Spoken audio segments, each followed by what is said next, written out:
Olá, boa tarde. Você que está nos acompanhando em todo o Brasil, agora são 14 horas e 45 minutos e continuamos com a cobertura das eleições 2022.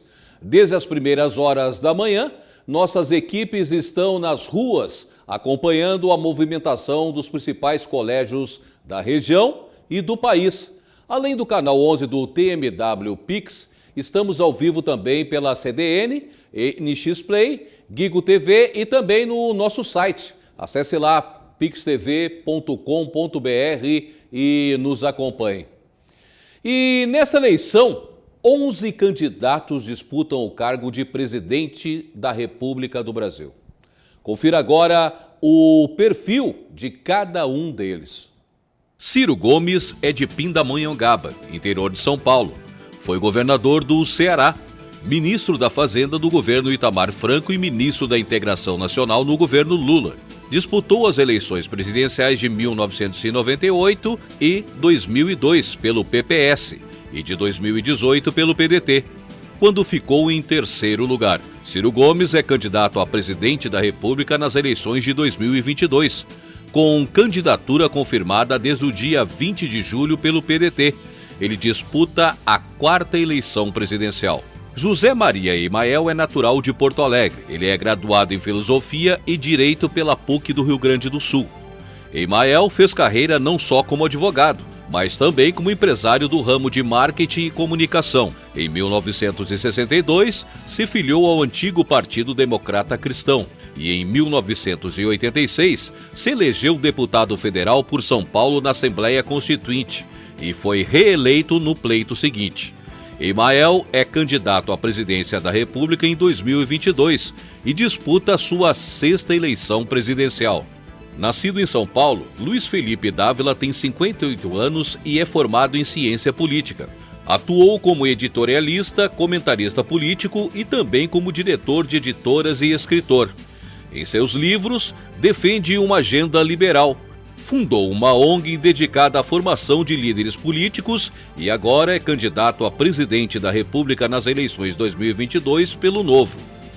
O presidente Jair Bolsonaro, 67 anos, se filiou ao PL em novembro para disputar a reeleição. Ele é natural de Glicério, no estado de São Paulo. Seguiu carreira militar e chegou a capitão. Deu início à carreira política em 1988, quando se elegeu vereador. Depois, entre 1990 e 2018, ocupou a cadeira de deputado federal. Por último, se elegeu presidente como o primeiro militar que chegou ao posto pelo voto desde 1945. A candidatura de Bolsonaro à reeleição para a presidência da República foi oficializada pelo PL no dia 24 de julho de 2022. Leonardo Péricles, 40 anos, nasceu em Belo Horizonte. Péricles deu início à militância política nos anos 2000, no âmbito do movimento estudantil. Na Universidade Federal de Minas Gerais, foi eleito diretor da União Nacional dos Estudantes, a UNE. Em 2011, passou a integrar o movimento de luta nos bairros Vilas e Favelas e liderou ocupações urbanas e protestos de junho de 2013 em Belo Horizonte. Em 2020, concorreu a vice-prefeito da capital mineira. Agora, Léo Péricles é candidato a presidente da República nas eleições 2022 pelo Unidade Popular. O ex-presidente Luiz Inácio Lula da Silva é candidato a presidente da República em 2022 pelo PT e é o principal adversário de Bolsonaro. Segundo as pesquisas de intenção de voto, Lula nasceu em Caetés, na época, um distrito de Garanhuns, em Pernambuco. É ex-metalúrgico e governou o país entre 2013 e 2010. Em 2018, foi preso para fins de execução provisória da pena no processo do Triplex do Guarujá e foi impedido de disputar as eleições daquele ano com base na lei da ficha limpa. Em 2021, o Supremo Tribunal Federal anulou as condenações dele. Posteriormente, os processos da Lava Jato contra ele prescreveram ou foram arquivados. Lula foi confirmado como candidato a presidente da República nas eleições de 2022, no dia 21 de julho. Kelman Luiz da Silva Souza, conhecido como Padre Kelmon. É natural de Acajutiba, na Bahia, e tem 45 anos. Kelmon é padre ortodoxo e ajudou a criar o movimento cristão conservador e lidera atualmente o Movimento Cristão Conservador Latino-Americano. Ele se tornou candidato à presidência da República em 2022, depois que Roberto Jefferson, de quem era candidato a vice, teve a candidatura negada pelo TSE.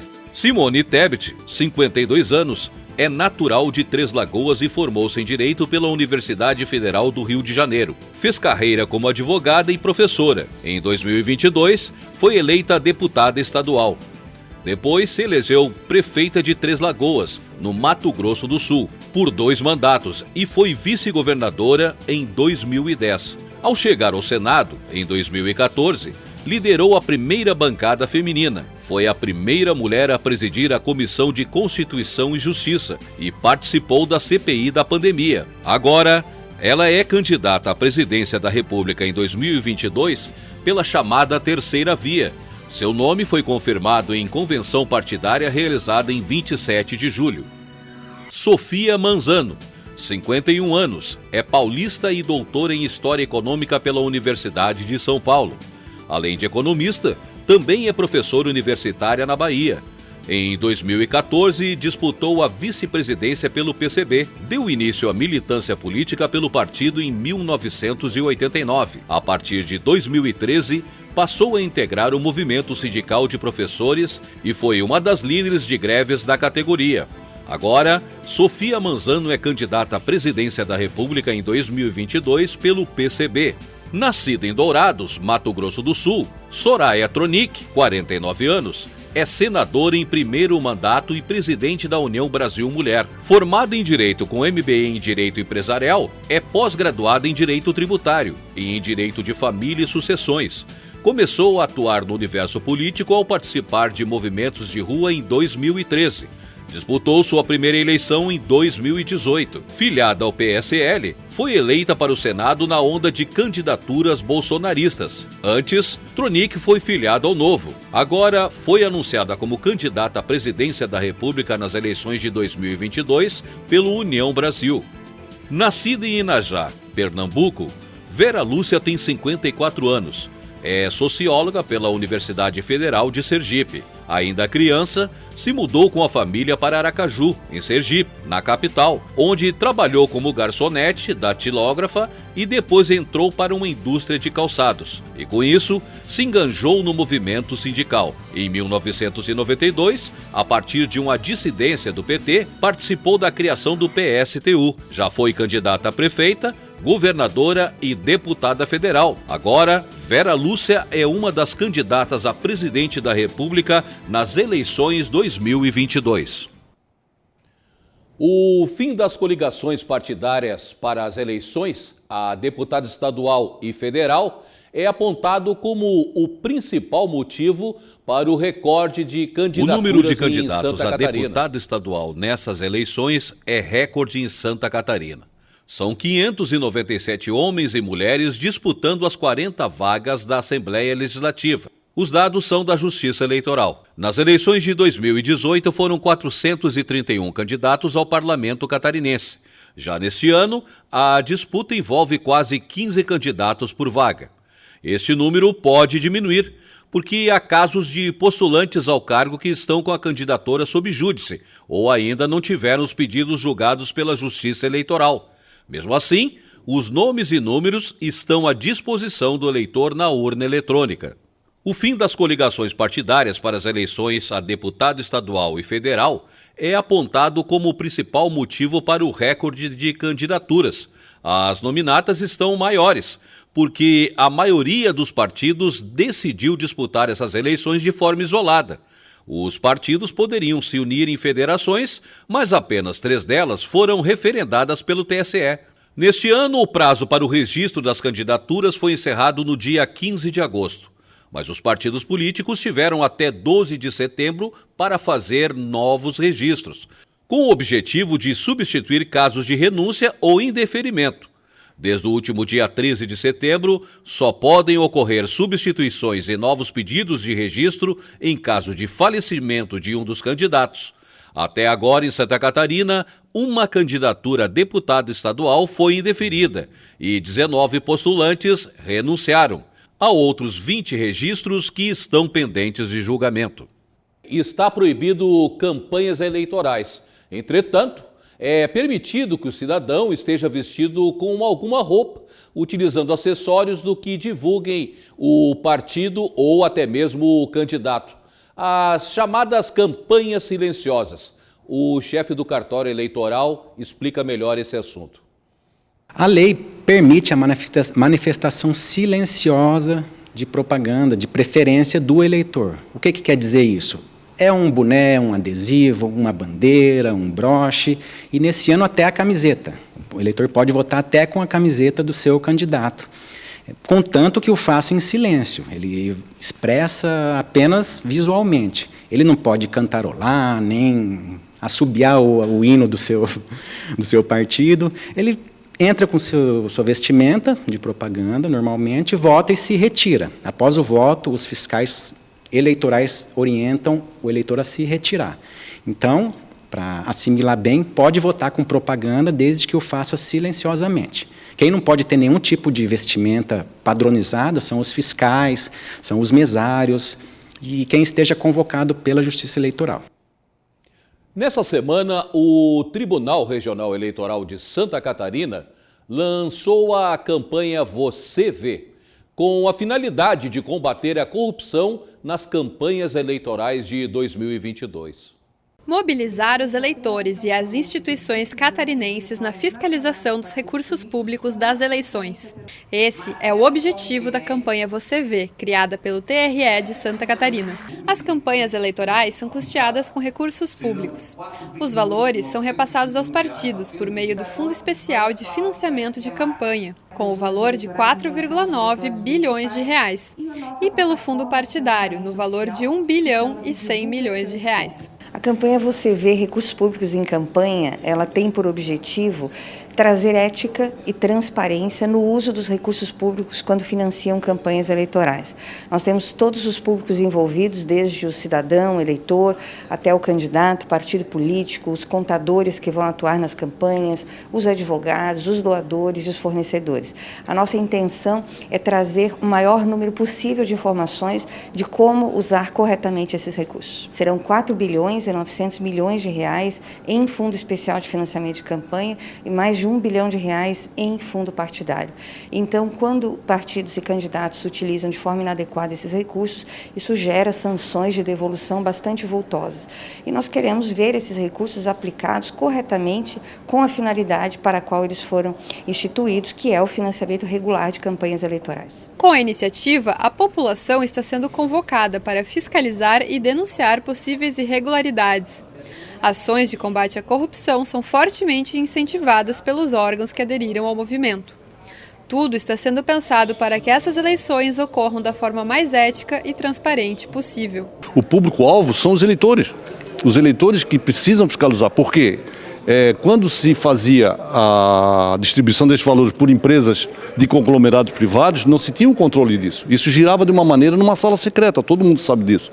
Então hoje o que está se fazendo? Tirou-se aquele sistema e colocou-se na mão do eleitor. Bom, aquele não era o ambiente certo, agora o correto é esse. Então vocês nos ajudem, principalmente a Procuradoria Regional, nos ajudem a fiscalizar esses valores.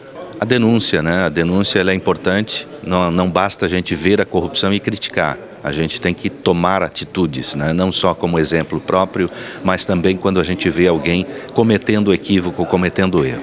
E nesse ponto o Ministério Público vai trabalhar muito bem, né? E nós como imprensa estaremos cobrindo. Nós vamos divulgar uma série de instrumentos, dentre os quais uma plataforma de transparência da Justiça Eleitoral, que chama-se Divulga Cande Contas, onde qualquer pessoa vai poder acompanhar em tempo real o financiamento das campanhas eleitorais e, percebendo qualquer irregularidade, pode fazer as denúncias apropriadas pelos canais que também vão estar divulgados na campanha A Sala de Atendimento ao Cidadão, do Ministério Público Federal. O Fundo Especial de Financiamento de Campanha, conhecido como Fundão Eleitoral, foi aprovado pelo Congresso Nacional e sancionado pelo presidente Jair Bolsonaro em janeiro desse ano. O valor de 4,9 bilhões de reais é o maior da história brasileira, desde que a modalidade de financiamento público foi adotada pela legislação há 7 anos atrás. Esse valor será dividido entre os 32 partidos políticos, obedecendo critérios determinados pelo Tribunal Superior Eleitoral. Nós viemos ouvir a população de Garopaba para saber o que os eleitores pensam a respeito desse assunto. Penso que poderia investir nas políticas públicas, né? Como é uma área que eu tenho maior conhecimento, uma área de expertise, que são as políticas públicas de assistência e de saúde, poderia reverter esse dinheiro do fundão para as políticas públicas que estão sendo boicotadas, que os recursos estão sendo cortados, por exemplo, o NASF, que é um programa de políticas públicas na atenção básica de saúde, a verba foi cortada, né? Uma quantia simbólica de R$20 mil por unidade de saúde, mas que faz muita diferença, porque ali a gente tem uma estrutura de suporte para as unidades de saúde e que nós não vamos ter mais. Então isso reflete diretamente na saúde mental da população, porque eles não têm esse acesso, essa porta de entrada dentro das políticas públicas de saúde e ainda priva de outros direitos que é do cidadão, que paga seus impostos, enfim. Então, se a gente conseguisse direcionar os recursos para a saúde, né, e para a assistência, só essas duas políticas já estavam de bom tamanho. Os deputados lá, eles não estão olhando pelo povo, eles estão olhando pelo bolso deles. Esse é o problema que está acontecendo aqui no nosso Brasil, né? Então, infelizmente é assim, né? O que vamos fazer? A gente que é o povo, não adianta tu vai falar, eles acham que tu é errado, tá falando contra, coisa, então a gente hoje tem que se policiar para falar alguma coisa, para não falar errado, né? Então é isso que acontece. Enfim, eu sou um que não concordo, isso aí é um dinheiro que é os impostos que se paga, né? Então esse dinheiro teria que ser bem aplicado. Ele não está sendo bem aplicado. Eu acho um horror, né? Porque esse dinheiro podia ser usado, por exemplo, em educação. Tipo, eu estudo no Instituto Federal de Santa Catarina, do campus Florianópolis. E esse ano teve uma manifestação de larga escala lá, trancaram até a Amaldo Ramos, pedindo reajuste num corte de verbas que o governo federal fez na área da educação do Instituto. E por que tem cortado o Instituto para colocar na educação? Né? Quer dizer, da educação para colocar em eleição. Eu acho isso um horror, na verdade, né? Independente de quem está no poder, mesmo as eleições passadas assim, já não deveria ser tamanho tão grande assim essa quantidade de dinheiro destinada para campanha política. Eu acho que isso é mais uma prova de como o nosso país, pelo menos o sistema político, está muito corrupto. Eu acho que isso é só mais um plus de como a nossa situação não vai melhorar, pelo menos não no curto prazo. Eu fico indignada, que é um dinheiro que escorre por nossas mãos, que não se faz nada com ele, porque ele vai verdadeiramente pelo ralo. A educação desse país está horrorosa, né? Nunca houve tantos cortes na educação pública federal. E isso reverbera na educação pública estadual e reverbera na educação pública municipal. Então é um esforço hercúleo que eu faço na sala de aula para que as crianças tenham e os adolescentes tenham uma educação de qualidade, mas é só um esforço pessoal, eu e dos meus colegas. Eu acho um absurdo, porque a gente está cada vez mais tudo ficando precário e eles cada vez mais com mais mordomias, né? Eles falam que o funcionalismo público tem mordomia, mas os funcionários não têm mordomia, né? Eles tiram tudo da gente e a gente, que nem esse dia eu estava conversando, eu tenho 27 anos de profissionalismo e se eu saio, se eu sou exonerada, eu não ganho nada. Né? Eles lá, por ter vários ganchos lá dentro, eles saem com aposentadoria e a gente sai sem nada, né? Então é bem complicado. O povo tinha que saber como mudar isso. É o que a gente precisa, né? Na verdade, porque os que estão lá em cima não estão fazendo nada pela gente. 10 candidatos concorrem ao pleito de 2022 para o governo do estado de Santa Catarina. Está nas mãos do eleitor catarinense o futuro do estado nos próximos 4 anos. 10º colégio eleitoral do país, o estado catarinense tem mais de 5.400.000 eleitores aptos a votar. Confira o perfil dos candidatos. Nascido em Itajaí, Décio Lima tem 61 anos, é formado em Ciências Sociais e em Direito e filiado ao PT. Foi vereador e prefeito de Blumenau por 2 mandatos consecutivos. Entre 2005 e 2006 foi superintendente do Porto de Itajaí e se elegeu 3 vezes como deputado federal pelo Partido dos Trabalhadores. Atualmente é presidente do Diretório Estadual do partido. Décio Lima é candidato ao governo de Santa Catarina nas eleições 2022. Esperidião Amin tem 74 anos, é filiado ao Progressistas e professor universitário, advogado e senador pelo PP. Nascido em Florianópolis, Amin iniciou a carreira pública em 1969 como diretor de administração da Secretaria de Educação e Cultura de Santa Catarina no governo de Ivo Silveira. Foi prefeito de Florianópolis, governador e deputado federal por 3 mandatos. Em 1994, disputou as eleições presidenciais. Esperidião Amin é candidato ao governo de Santa Catarina em 2022 pelo PP, partido que é filiado desde 1995. Jean Loureiro é natural de Florianópolis, tem 49 anos, é advogado e ex-prefeito da capital dos catarinenses. Filiado à União Brasil, já foi vereador da capital por 5 mandatos consecutivos e deputado estadual.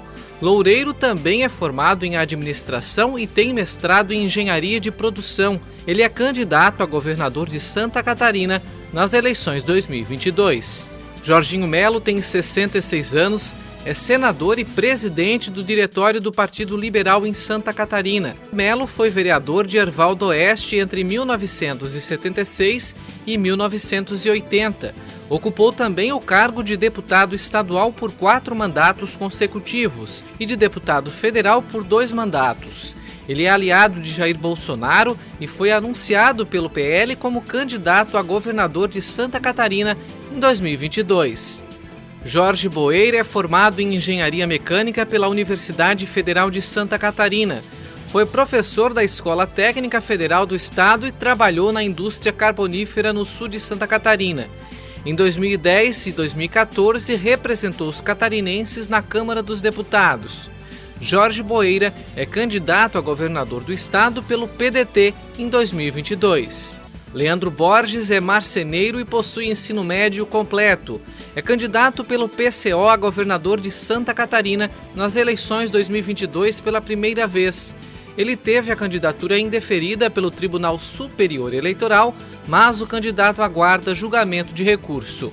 Atual governador de Santa Catarina, Carlos Moisés nasceu em Florianópolis, é formado em Direito e é bombeiro militar aposentado. Em 2018, filiou-se ao PSL para ser candidato ao governo catarinense e venceu a disputa no segundo turno. O político passou por 2 processos de impeachment durante o governo, mas escapou em ambos. Em março de 2022, filiou-se ao Republicanos e é candidato à reeleição ao cargo de governador de Santa Catarina nas eleições 2022.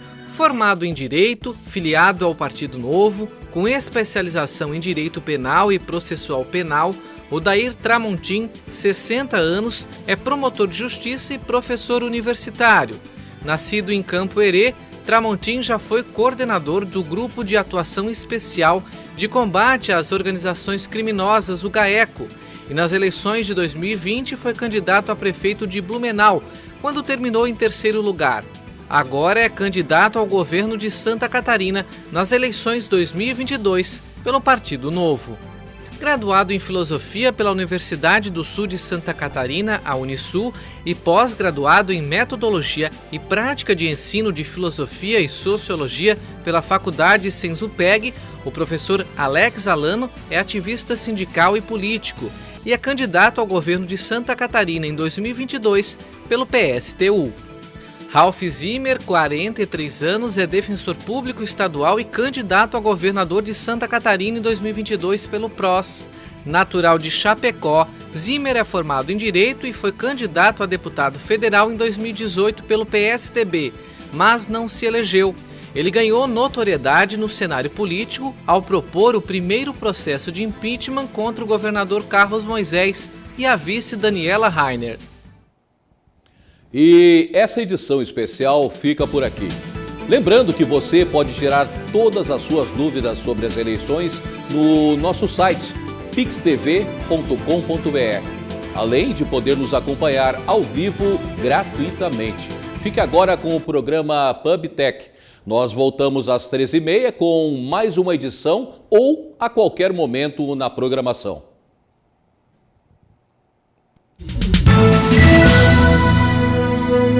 E a minha intenção é que o Brasil encontre o caminho dele certo, cara.